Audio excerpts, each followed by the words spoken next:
Ed, is this private? No, stick around if you like. Well, hello, Edward. I thought I heard you come in. Have yourself a very Dax Christmas this holiday by revisiting the classics we all know and love. Cash Me Outside. Catch her outside, how about that? Does she really wanna fight? Nah, that's whack. What she finna do? Just talk smack. Take the whole meme, turn it to a rap. Yup. She cheated again. Nigga again. What the fuck, bitch? I gave my all to you. There's a kid that no one knows about, and me and you both know I am the father to. That means I am a part of you. You went and broke my heart in two. Then stabbed me in the back and watched me bleed and pulled an audible. Dear Black Santa. Man, fuck you, Santa. I don't even want your gifts. I don't even want that car. I don't even want that bitch. I don't even want that shit now. I want Miss Claus. All of this in a once-in-a-lifetime collection. All of this can be yours on Have Yourself a Very Dax Christmas for only $19.99. So place your orders now by calling us at 1-800-555-DAX. That is 1-800-555-DAX now. Don't wait, orders are limited.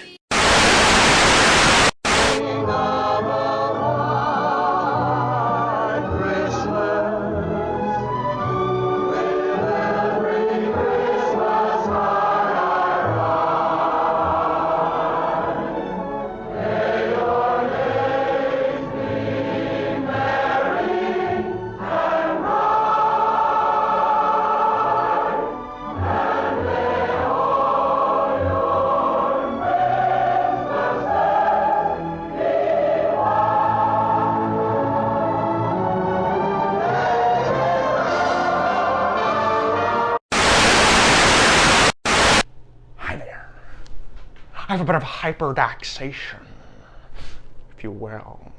You may be asking a few questions. First might be, why are you doing this to yourself?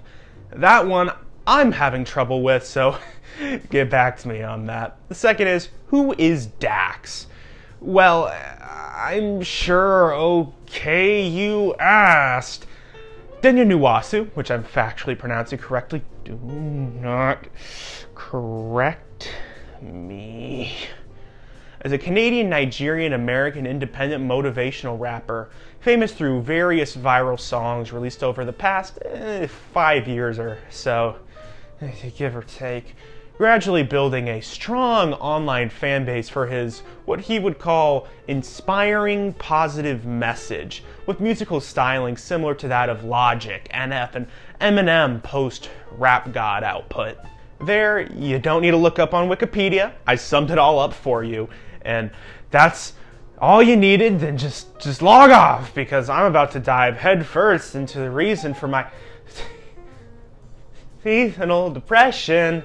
I have, as I talk about an artist whose relevance is limited with a thin gimmick, you get to watch a tubby white man, barely breaking into his 20s, try to scrounge morsels of meaning from music not made for me. It's gonna be a riot. Where to begin is difficult on this topic because, as you'll come to know, Dax has a mythos that means a lot to him and his fans, but very little to anyone else. Born in Canada, went to a few colleges in America, settling down in good old Wichita, Kansas, doing some college basketball, Kobe, and janitoring on the side.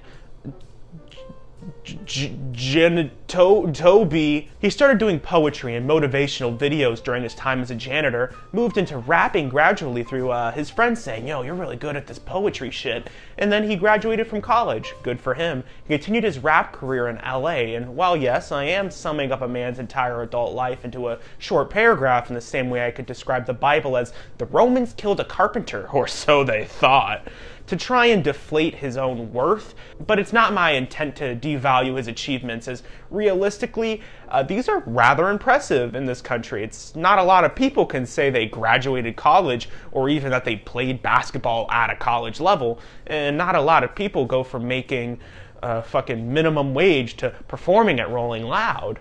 Dax's credentials aren't holy shit impressive. Most people's aren't. He's more good for you impressive, and To be fair to Dax, we should expect less holy shit from people. Not everyone could be 7'2", speak 9 languages, be college educated, and an 8-time NBA All-Star. Some of us should settle for being the most famous rapper from Wichita because God knows it's gotta be someone, and it's not gonna be someone from Wichita. And I think we should be able to have more rappers we can introduce to our dads, because that's what I think about when I listen to Future. How much could my dad fuck this guy?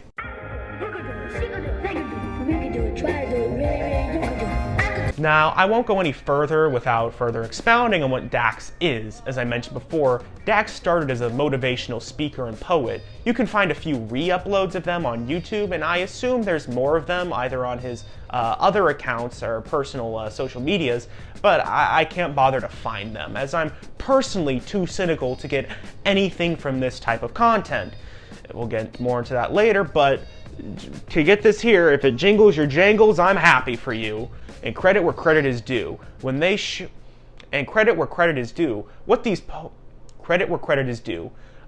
poetry shows is that from a very early standpoint, Dax is a rather comfortable person in front of a camera. You see, a lot of us are just like this banana and have gifts and talents to show the banana, but people keep passing us up because of how we look on the banana. Those are the sugar, spice, and everything nice needed to be a rapper, really.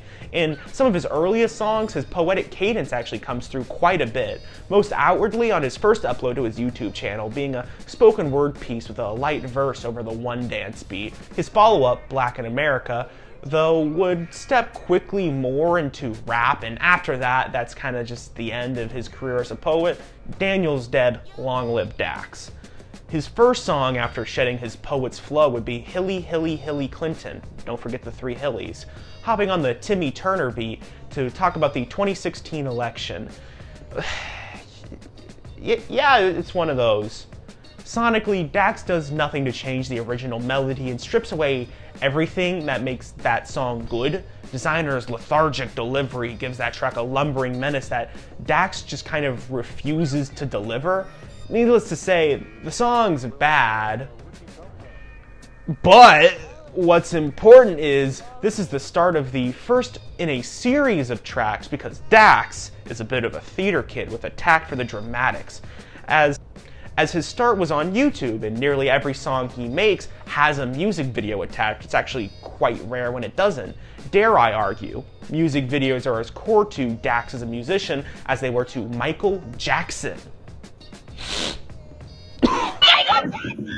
Though the second song in the Hilly saga, or so we'll call it, is actually deleted, at least from the YouTube channel. When? Don't know. Why? I guess due to the fact that the song's age probably like the worst in 6 short years.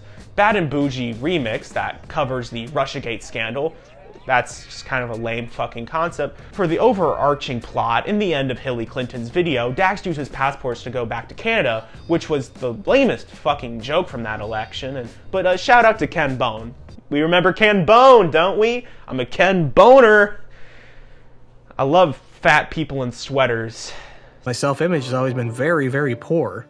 My President Bad and Bougie finds Dax returning from Canada because he's heard that there may be a round 2 in the elections because Trump cheated, as well as a call for peace and unity in those trying times after the elections that we all remember.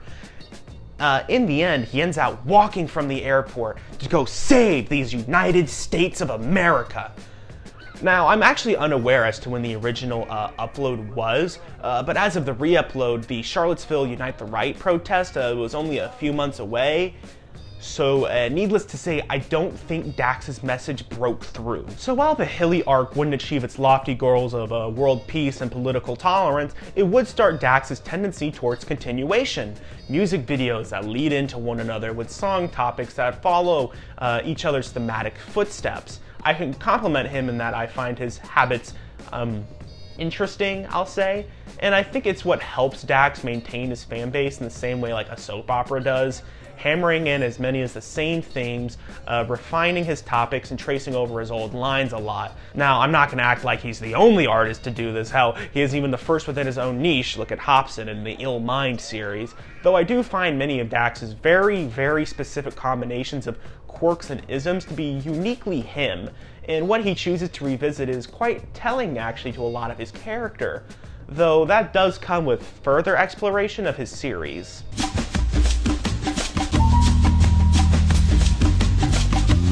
It wouldn't be long until Dax had his first of many viral hits with Cash Me Outside, which is, if you remember, a meme about some Italian bitch, now bad baby, wanting to fight someone in the Dr. Phil audience.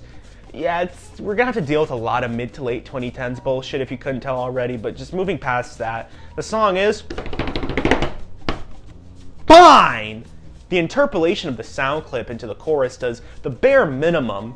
There isn't some kind of crazy like Dilla style chopping or pitch shifting of the beat, which is fine.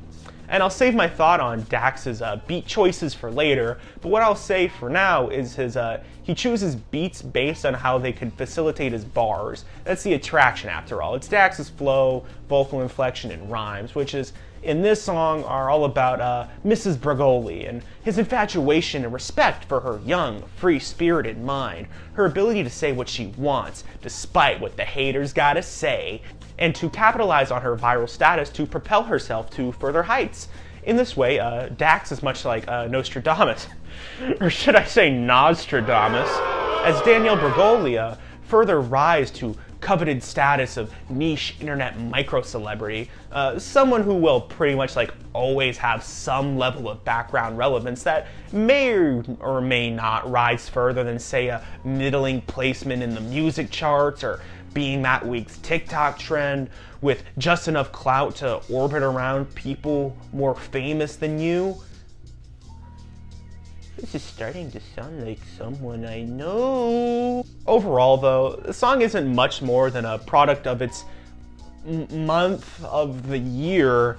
Otherwise, Dax delivers a fine performance, and the chorus is a bit clunky, though otherwise it's hard to say much else about this track, and that it was probably some people's first introduction to Dax, and likely many people's last, as I can very, very, very easily imagine someone's friend back in 2017 pulling out their busted iPhone 7 to show them this wacky rap song about some guy who made it with the Cash Me Outside girl. That's so crazy, man.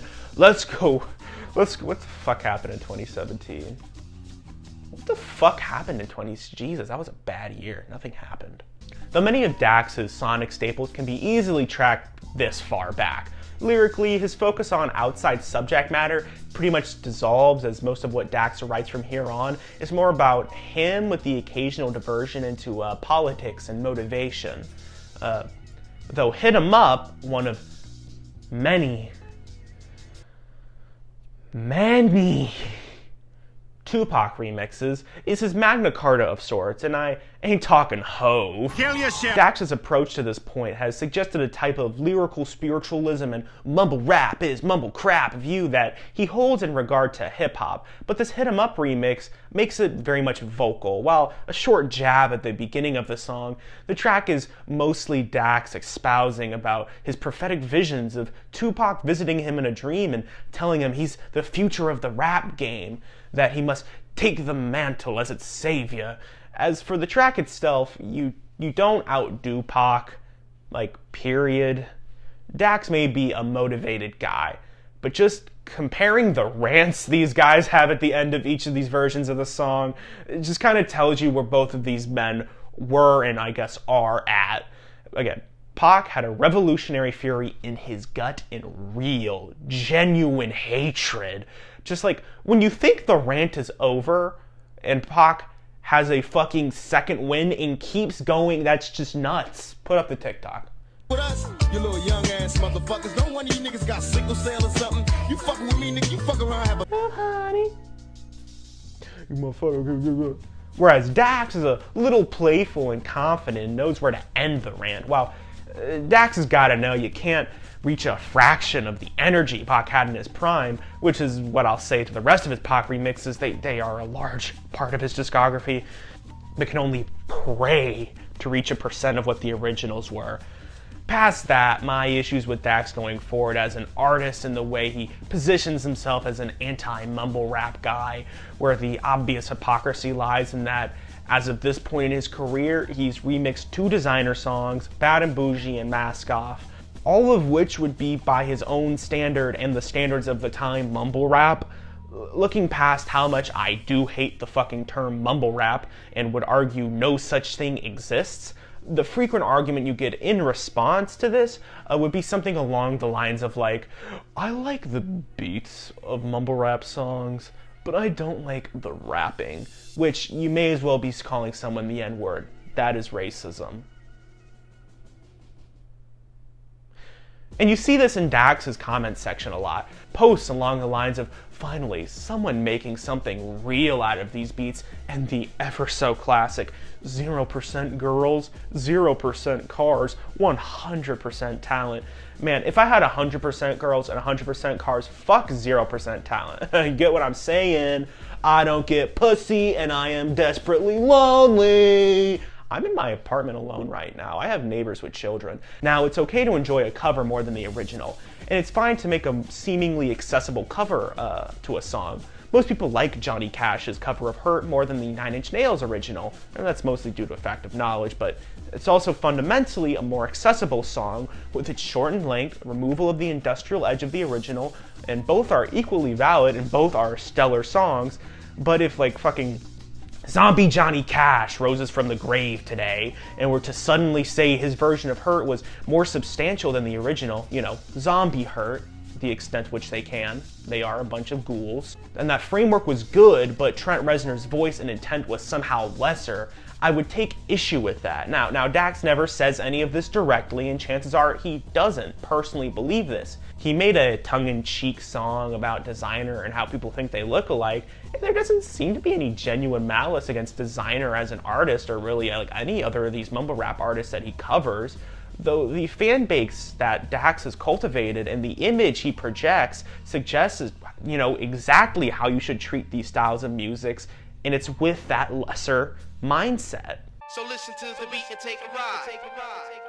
Which does lead me into the kind of wider scope of this video, and it's the movement Dax is a part of, the Eminem apostles, if you will. And you might know some of them, of course, Dax, NF, Joyner Lucas, G-Eazy, or Jeezy, or Geezy, or G-Eazy, Logic, Hobson, and Tom McDonald, and many a white man who grew up rapping the fast part of Rap God. And I say what they make isn't so much considered like conscious hip-hop as it often is regarded. I call it more so mind-right hip-hop. Their music, while often about social issues, tend to a certain kind of self-help philosophy.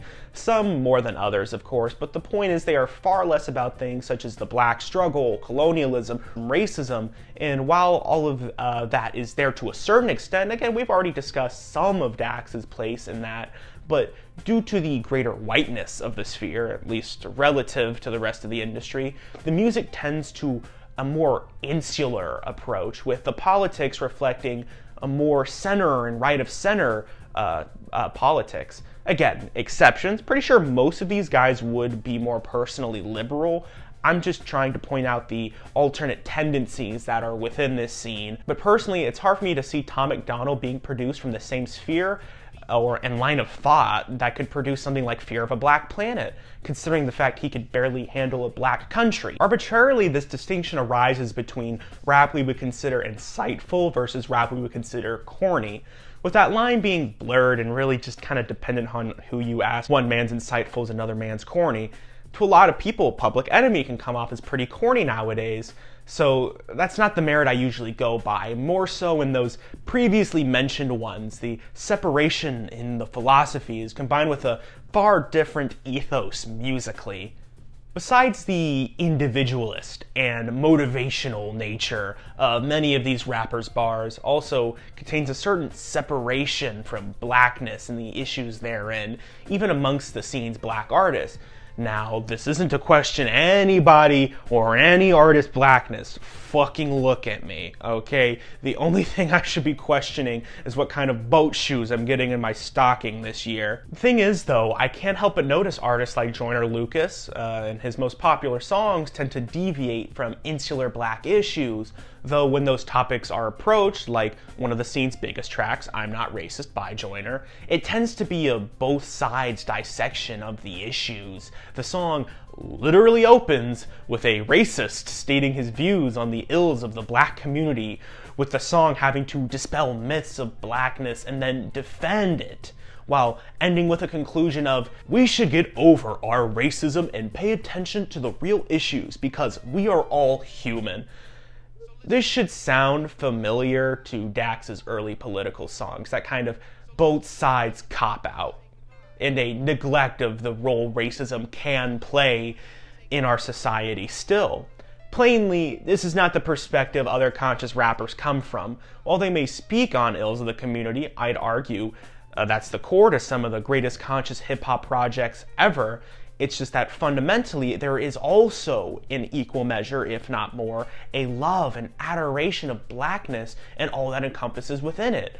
Whereas when the topic arises in mind right rap, it has to defend its own merits. That is also if the topic even comes up, because again, a lot of the major players in the scene are white and are smart enough, if you want to put it that way, to not touch the topic with a 10-foot fucking pole, though they are united in the common influence of Eminem, a white rapper who, despite his recent vocal support of his allyship with black struggles in the US, he has historically kind of smartly avoided the topic in his music. In his early days, he was a good MC with a unique voice who used it to make a variety of raunchy party songs with a sometimes political edge, but more often having his serious music talking about his personal family troubles. And as his career stretched on, he talked more about his troubles with substance abuse, and eventually started to refine his own technical rapping abilities, seeing how many words and puns he could fit into a bar, requiring he rap faster and faster, getting to where we are now. Eminem's a veteran of the industry who helped lead the genre through its massive commercial breakthrough, for better or for worse, and is now an old man with a happy family who's made his money quite well and mastered his craft and now has basically nothing to prove. Now, does that mean he makes good music? No. This gotta go fast mentality, with a combination of the more personal and emotional sides with the slight crass edge of Eminem's work, have been the bane of lyrical hip-hop ever since rap god Simina onto the scene, with Dax being not the worst nor the best, but the most dogged follower of this style, with his sonic trajectory being nearly identical to Eminem's, with some of the bits just kind of swapped here and there. As for what production-wise defines this scene, it is a deviation from more musically eclectic sounds that define some of the best works of conscious hip-hop. For example, To Pimp a Butterfly, and how it takes so many different eras of black music, funk, soul, west, east, just throwing it all together, again, rock, blues, jazz, everything, and again, just all throwing in a pot. And again, the same can be said for artists such as The Roots and Lauryn Hill and a lot of people from that 90s scene, as well as A Tribe Called Quest and their replication of a jazz sound, and of course Black Thought and his subsequent work after The Roots, the soul-infused stylings of Common and everything Mos Def does. Conscious hip-hop of that ilk tends to a variety of sounds that celebrate hip-hop and its history of interpolation, its relationship to past efforts of black creativity, whereas the more personal nature of a mind-right rap and the hyper-focus on the act of rapping itself makes for far more minimal beats that are meant to accentuate the vocal performance. Its production exists purely to cultivate the vocal performance, which is it's no worse than ethos, just one I tend not to prefer. The shy, big asterisk. How would I make one with my, is that an asterisk? One thing I do particularly despise about this style is its use of shitty, sad guitar samples. It is rampant. Dax is a massive contributor and needs to stop. Okay? That is what I will say on the matter.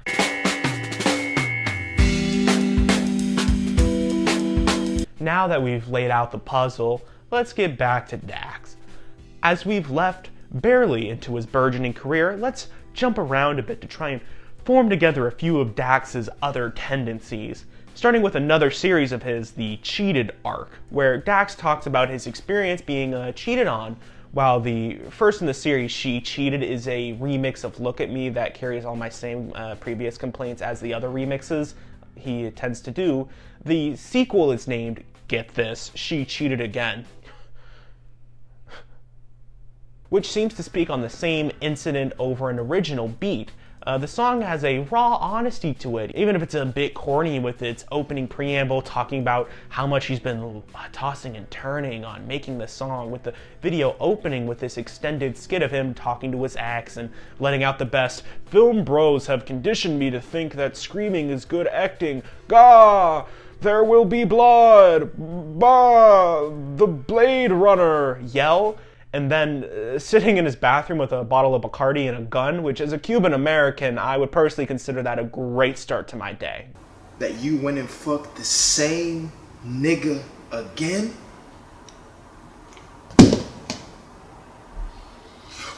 Dax then goes into topics regarding his depression and how this relationship has torn him apart, though this song seems to split off briefly into territory that is deeply resentful to women as a whole, which becomes a concerning theme simmering in the background of a lot of Dax's music, even that of the more motivational variety. The idea that don't get your hair caught up in a hoe, they'll just weigh you down notion that often borders alongside incel territory.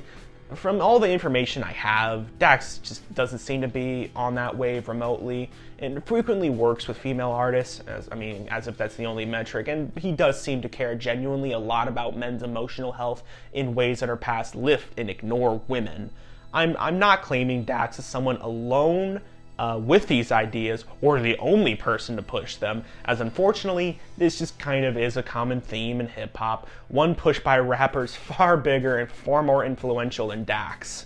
It also doesn't help that it's also a particularly bad thing amongst Dax's peers, but wider conversation.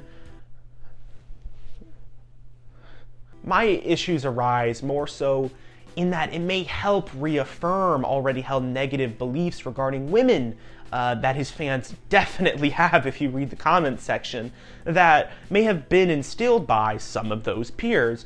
But what am I supposed to tell like Dax? Have a more measured response to heartbreak.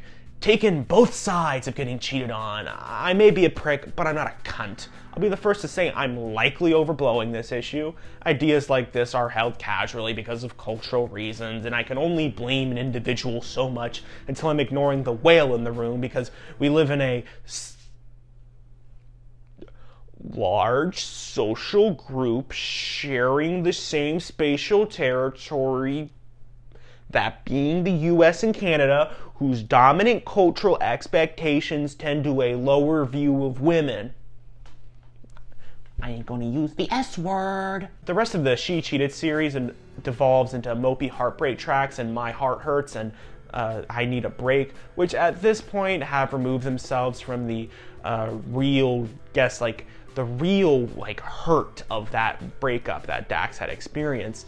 In them, Dax plays more into his own toxic nature, actually. In My Heart Hurts, for example, he talks about putting a tracker in his girl's phone, which I assume is fucked up, but I don't know. Maybe the love doctors have figured out the ethics on this one, which also in the video, he does depict women as literal blood-sucking vampires who bring you down to their levels. That one's probably just fucked up. With I Need a Break continuing the same themes, this time with Dax actively trying to leave a toxic relationship, but being tethered by a need for human affection, which is an actually very gut-wrenching topic, and Dax treats the subject with the tact needed to really cover a topic. Track's dog shit, don't let this guy's fucking gay, don't listen to him. She Cheated Again isn't a great song. It's not even a good song, but it was embarrassingly honest, and I can respect it for that. While I don't think Dax has ever written a disingenuous song, I can say he's softened his message on occasions. As the Cheated series progressed the choruses got bigger and poppier, and both My Heart Hurts and I Need a Break, the tracks have these sung auto-tune drenched hooks that I just can't take seriously. His singing voice isn't good, and he can't really play into the imperfections of it properly, as the instrumentals are always just kind of way too clean to in any way enhance them. So he overcorrects with the worst auto-tune I've ever heard. And I made the Blade video, guys. And on that note, choruses really are a struggle for Dax in general. He can't sing, and his producers don't seem to know how to use auto-tune. Plus, it seems all of his choruses are written and sung in very, very similar manners, and I'm no theory guy, just Minty, so I can't explain why all of Dax's hooks sonically just feel so samey, other than the fact that it's all just auto-tune wails over kind of samey beats that blend together in my head. I'll just kind of chalk it up to like poor songwriting and engineering on like that part, but otherwise, don't fucking look at me, man.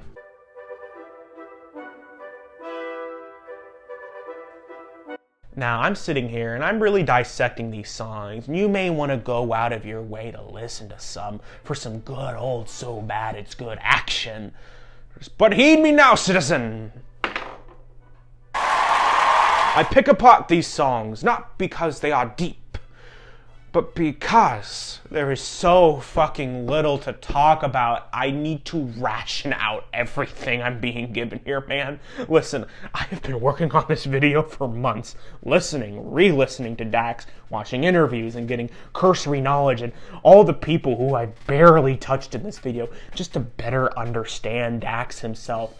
But song after song, I can tell you this, 2 EPs and an album, 1 Dax song is every Dax song. If you like it, you'll always like it. If you don't, you never will. I never liked Dax, not since my friend showed me him as a joke going, look at how corny this guy is. Now, I'll admit here, I am being really harsh to Dax right now, and if this ever blows up and somehow he sees this, listen. 99% of the artists I listen to only a few projects, if not just one. Like, okay, my top Spotify Wrapped artist this year was a band called Say Anything. Great band, listen to, why am I forgetting the album? I think it has the little Pinocchio nose. I'll put it on screen. But anyways, I love one album of theirs, that one, and I don't know about anything else they've made. And it is rare an artist just kind of compels me to listen to every part of their work and has me actively keeping up with it. So I have heard every song you have ever put out, Dax. Even the SoundCloud stuff, not even 1% of your own fan base has heard. So know this, you and me, we have a soul bond. Your art has a permanent encampment in my soul. Or as the kids say, you live rent-free in my mind. Daniel, if I may, my attempts to critique your art has likely meant multiple cents generated off of all of your uploads and streams, so you can know pretty confidently I'm just a sucker who paid you for all of my work, but as of now, I have yet to even resolve my thesis. So, let's move on. Now, I suppose I should go back to where I first started, even before this video. Before time, like after that, we're in Cretaceous right now, World War I. Okay, we're around like 2018. Okay, there we go. Let's go back to my first Dax exposure and why everything is so festive. The Grinch series. The Grinch series was actually an offshoot of another series going by Dax called the Dear Blank series. Typically, Dax talks about some general topic on his mind, may that be his ex, God, his mother, alcoholism, or Santa Claus. Of course, the most important of those is good old Saint Nick. The song Dear Black Santa is a jolly little song about Dax wanting his Christmas presents, but since he's a bad, bad kid, Santa just can't give them. So Dax assaults Santa Claus in his own home, lists a bunch of weird black stereotypes, and then just calls Santa. He says, I know you're black, I know what you are. The follow-up, Dear Santa, presumably Dax having beaten the black out of him, Santa Claus, if you are following, hires out the Grinch to stop Dax from ruining Christmas, because presumably it now being a seasonal tradition for him to do so, with Dax rapping over the same beat as the previous song. Wow, I hope he doesn't do that one again. To pause for a moment. This is probably my favorite Dax song. If I had to choose, these are probably his best seasonal bars of all these tracks, and the tongue-in-cheek nature come through better here than maybe tracks like The Grinch and Dear Black Santa, with the fictional rivalry between Dax and Santa Claus being kind of funny, with Santa now presumably scared of Dax, with another genuine compliment to Dax for the little bit the Grinch is in the song and video. He's fucking murdering the role, the costume, the makeup, the voice, the mannerisms are all dead on. To use an old turn of phrase, he put his whole pussy into it. Though, as all my wet dreams never come true, Dax and the Grinch never really confront each other. In fact, the Grinch merely bursts through a wall and starts dancing with some of the background characters. There would never be a conclusion to this Dax and Grinch battle, neither a conclusion to the Dax and Santa rivalry. So, in a sort of Cheers to Frasier situation, Dax would now focus on the edgier side character, as a future Christmas songs will now solely focus on the Grinch, who has a hell of a characterization change as well. No longer a little minx and a slimy trickster, he's now transformed into a manic, unstable, unabashedly mean guy. Again, living in a dingy warehouse in a dumpster, scamming people out of unemployment, and presumably a very powerful pyromancer. This is not what I want from my Grinch. Not some cool Damon. The song also just kind of ends on a shitty trans joke too, so yep. Next year, though, we have The Grinch Goes Viral. Still living in that same dingy warehouse, this time with a witch's cauldron to make stew. The Grinch, actually, I just realized, why the fuck was there a cauldron in this video? This was for Christmas. The Grinch is a Yuletide stinker, not a Halloween ghoul. God, get your creative team together, Dax. Jesus. Okay. The Grinch, now completely over whatever side plot was happening with Santa, goes on an unhinged tirade about the effects of virality on one's own mental health, as well as the general degradation of society through social media and Hollywood corruption. The coronavirus vaccine is also brought up, an entire story about a pastor's daughter and being arrested and screaming Green Lives Matter at the judge, and then you killed the cameraman and then OD'd on your witches, bro. Okay. I'm stopping the bit now. What the fuck happened? Where did I lose the plot? Where are we? Why is the Grinch talking about Addison Rae's tits and the COVID boosters? What is the message of this song? Is it ironic? Is it purely from the perspective of the Grinch? Is it particularly Dax's views, is it partially Dax's views, or is it all of Dax's views? Dax, is this cancel culture in the room with us right now? Like, okay, 8 things are happening at once in this song, and none of them get resolved. And all of Dax's jokes and puns are either references with very basic wordplay or are just so off the mark I can't tell what they're supposed to mean. So how did we get here? Were there any changes in the past 4 years in our society? No! In Tokyo 2019, directed by Todd Phillips, starring Joaquin Phoenix, critically acclaimed actor for roles like Hair, Walk the Line, The Master, You Will Never Really Hear, and Brother Bear. Phoenix plays Arthur Fleck, the man who would become the titular Joker, a mentally ill loner, part-time clown, and wannabe comedian. Through frequent personal and systemic abuse, his mental health slowly declines, culminating in assassinating Jay Little live on air. This film is led by a strong visual style, excellent music, and the Oscar award-winning performance from Joaquin Phoenix. Through a weak script, so-so direction, difficulty in outdoing its obvious influences, which make it difficult to suggest aside from its peers. These things hold the film back, but most considerably was its butchered themes regarding mental health, but that topic itself are too much for the scope of this video. Point is, 6 out of 10, simply on a good day. The film itself is entertaining, though it is an undeservedly nihilistic film. Why I mention this is Dax clearly really likes the Joker 2019 and has 4 songs relating to the Joker or some Batman shit or like insanity. The Society series, or so it's called, has the song Joker being one of his most successful songs. In fact, it was his most successful song until recently. So the reason the last few Christmas songs have treated the Grinch like that is because he was gonna try and fucking Jokerify the Grinch, which, why the fuck would you do that? That's why the fuck would you do that to the Grinch? Nowadays, Joker is likely the reason you know of Dax, because as of late, Dax has put a lot of money in promoting himself on popular rap-related social media accounts and has done a great job using TikTok algorithms to get people's attention, doing rap-alongs challenges with Joker and other songs, but most successfully and notably is Joker.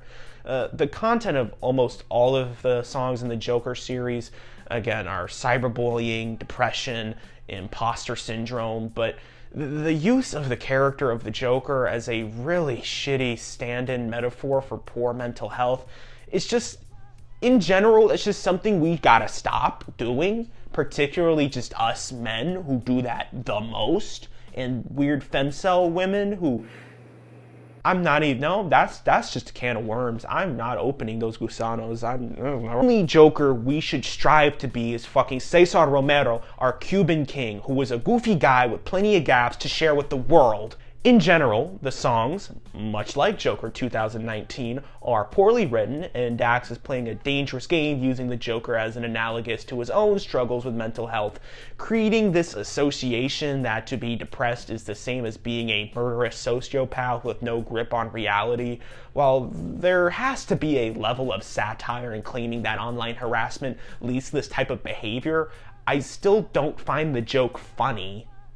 Musically, 2 of the tracks use the same beat. Why So Serious changes the beat to like a short like violin stings, but the effect's the same, and the bars are still dog, so I'm not gonna talk about them. Though there is the song Gotham, which actually isn't directly about the Joker. Dax himself plays Bruce Wayne, I think himself? I don't know. The song talks about that the world is a cruel place and you should learn how to find happiness in yourself regardless of your upbringing, which is, it's a fine message, I guess. Though sort of getting back to more motivational side of his music, though I'm still leaving that for the end. Because for now what I'll say is I find Dax's statement in his song of the world is an evil place, your friends are fake, women only want you for your money, and nobody actually cares about you is kind of a dog shit lead up to find happiness. But the disconnect arises when he starts talking about how empty fame is and how everyone seeks it, and when you get a little bit, people begin to associate with you because of that, with Gotham being an obvious analogy for Los Angeles. This is about where the relatable part of Dax's character starts to fade, as his concerns about fame and wealth don't really matter to people who aren't already wealthy or famous or are trying to be wealthy and famous, which is most of us, but shh. This song, for the most part, is just kind of Dax venting, which is par for the course by this point, though it seems there's a strange nihilism Dax can't seem to overcome in his recent music. Dax's music from the start is defined by certain struggles that he has, though lately it seems his mental health has been slipping more and more. Now, for all I know, he's fine, he's just playing more into like a character, and people find appealing, which is a concerning other discussion, though in the manic rambles of Grinch Goes Viral, it suggests something more sinister really going on inside of him, and I hope he's okay. Because, again, Dax's music of late becomes less and less motivational. It's become more overtly political and more self-concerned with a strange messiah complex that has only grown since those Save the Industry Tupac dreams, overtly dressing as Christ on multiple occasions and helping Christ carry his cross because he's carrying the industry in one video. Now, this is probably just normal rapper chest thumping, and despite what Dax's fanbase and comment sections would suggest, he's not past any of that kind of stuff. Dax likes cars, he likes women, he likes jewelry, he has those in his videos as well, where none of us are past those things, really. So, likening himself to Christ is no less concerning than like DaBaby calls himself like Baby Jesus or something, or the Second Coming. I don't know what DaBaby does. Though Dax's more overt religiosity, which I have no need to judge or want to, his obsession with characters like the Joker and his take on the Grinch as a Joker-like character, with his admitted struggles with depression and anxiety and past bullying, with some lyrics suggesting he may have some BPD. And I have reason to believe Dax is struggling a bit behind the scenes, which he's still out here trudging like a workhorse though, and I don't know how good that is for him, and the music's gotten worse.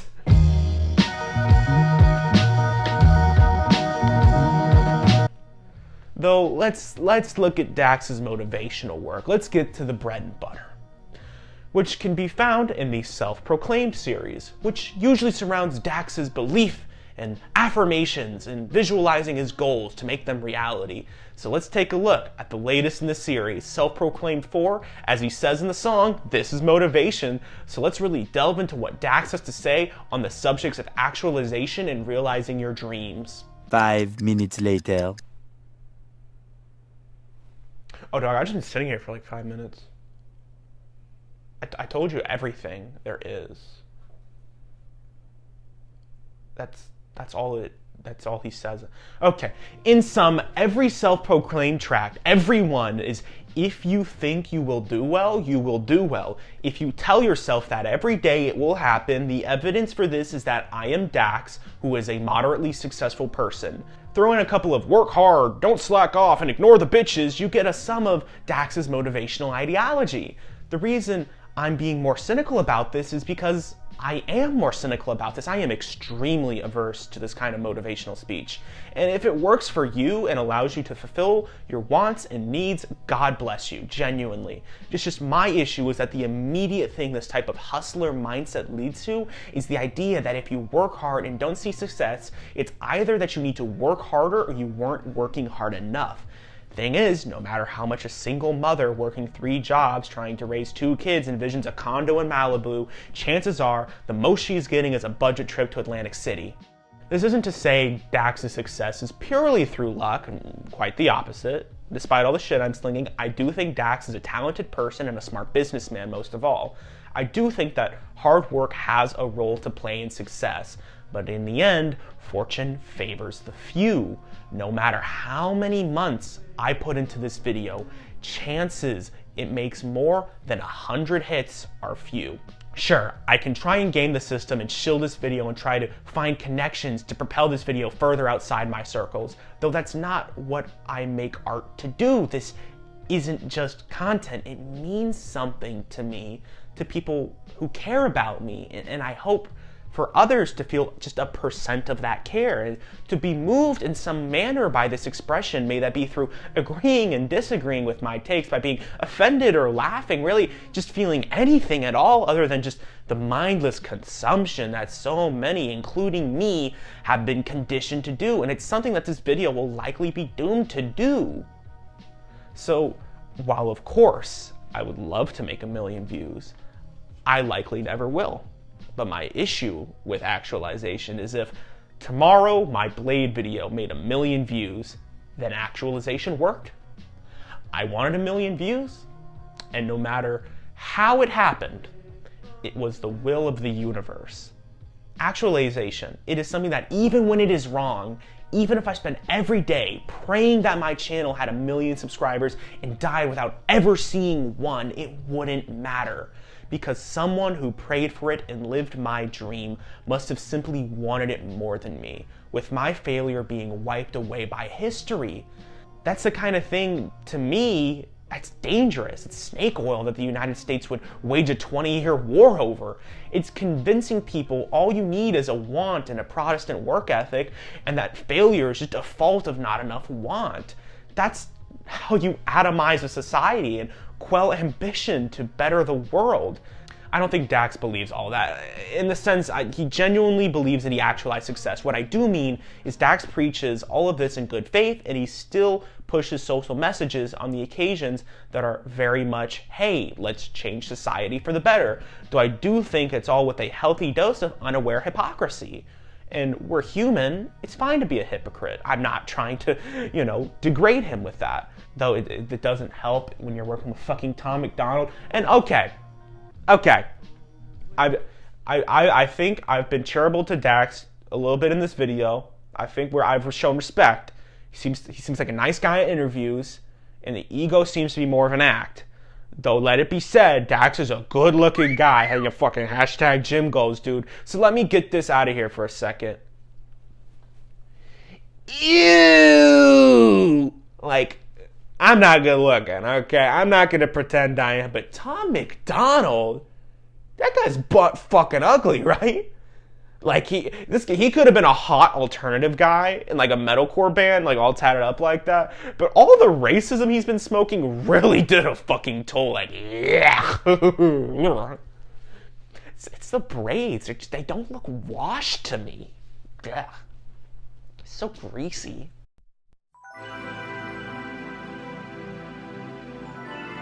Though with that, I think I found what I needed in Dax. The thing that bothers me more than the surface level lyrical spiritual stuff, even if Dax's music was good, past the bad guitar samples, repetitive flows, pen game that's a lot more quantity over quality, and bad hooks, it's that hypocrisy, the image that he projects that just isn't there, that, Wizard of Oz effect. Dax, despite his claims, is not a motivational rapper, at least now. He's a guy who raps fast about cultural issues, his own mental health and fame, whose own ideological underpinnings are faulty. But I will thank him in trying and helping me better understand my relationship to my art through his own, even if that's maybe not how he made it. Again, thank you. While there is a lot more I haven't covered, the beefs with KSI, and particularly Tory Lanez, which that's the hottest fucking button out there, isn't it? There's also the rest of the series he does, the whole FouseyCon thing. I remember Fousey too. I said weird 2010s bullshit in this video. As well as the constant Eminem dick riding, which he'll freely admit. And putting his phone number in the videos in hopes Eminem will call him. Like, that's ballsy, I guess. Here's my phone number. The 20-minute Rap God video he put out, which I had no good place to talk about in depth, and I'm only putting here because I need to have justified having heard it, as well as his recent chart success with Dear Alcohol, which is a country crossover where a Canadian pretends he's from Tennessee, and that's my review of that. In the end, I've read plenty of posts of people saying Dax means a lot to them and has helped them through their tough times. If he has, why the fuck are you still watching? Jesus Christ, I dunked on this dude. Please dislike the video. But otherwise, thank you. I'm glad I am genuinely glad you can find joy in something I can only find apathy and scorn in. I wish I had the ability to like Dax. I wish I had the ability to like a lot of things, and just unfortunately I can't resonate with it. But the fact you can makes me happy, okay? Otherwise, there you go. That was your Christmas. A video essay by a left-leaning white guy, hoping this self-awareness absolves him of fucked up shit I probably unknowingly said during this video. You got it to the end, though. Good job. I'm fucking tired. Watch these TikToks. Good night. Fuck you.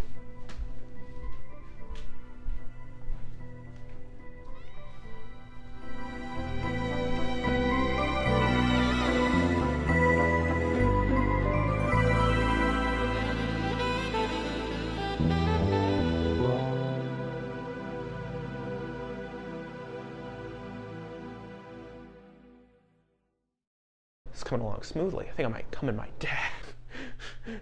That's not funny. Murray. That line delivery is the sauciest shit Joaquin Phoenix has ever done, and I'm like 90% sure that dude has sucked the dick. That dude was in Brother Bear. Brother Bear 2.